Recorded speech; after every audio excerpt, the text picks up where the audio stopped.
Okay, so Mike, we are here at Launch Party. What brings you out tonight?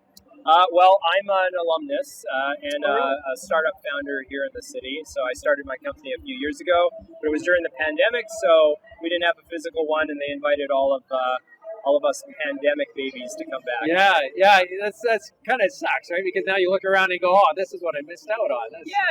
There's pros and cons. Like, I find it hard to engage a lot of people in person. Yeah. It's also quite hard to hear. Whereas, like, the benefit before was I could do it all in my sweatpants and I could read what everyone was saying. Pros and cons. But it is definitely nice to be in person again and actually socializing. Completely. So tell me a little bit about Painworth. What is this business and what is it that you're trying to, solve? Okay, so Painworth is a system that helps the 3.1 million yearly injury victims and insurance companies directly settle and negotiate personal injury claims without the need for hiring lawyers or other expensive middlemen.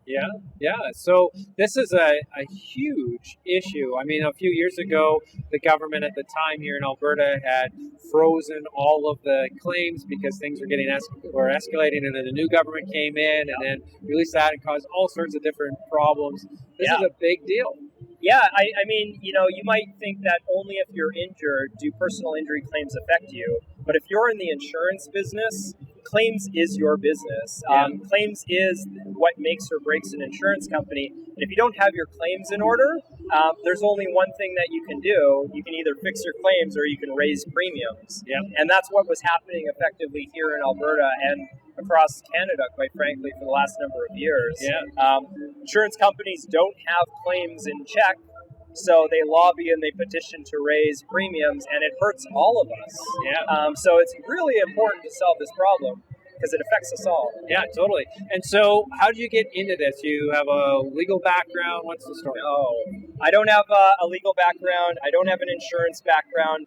I'm a technologist who actually just got hit by a drunk driver in 2019. Yeah. Don't start a startup the way I start startups. Get hit and then start a business. Literally hit me at 80 kilometers an hour, this idea. Shit, eh? Well, I'm glad that you survived that. Now tell me about the business, though, the challenges that you're having to overcome as you grow this business. Well, for us, I mean, we sit in an interesting space. So for us, the challenge was really just around regulation and security. So, making sure that we were compliant, and that's quite expensive for the type of business that I'm running. I bet. So a small startup, in order to work with these large funds, these large insurance companies, or to handle sensitive data for claimants such as health data, needs to be like HIPAA and SOC 2 certified, and that comes with like a really big price tag. So it's not the easiest thing to get into, and that was probably our biggest challenge to overcome.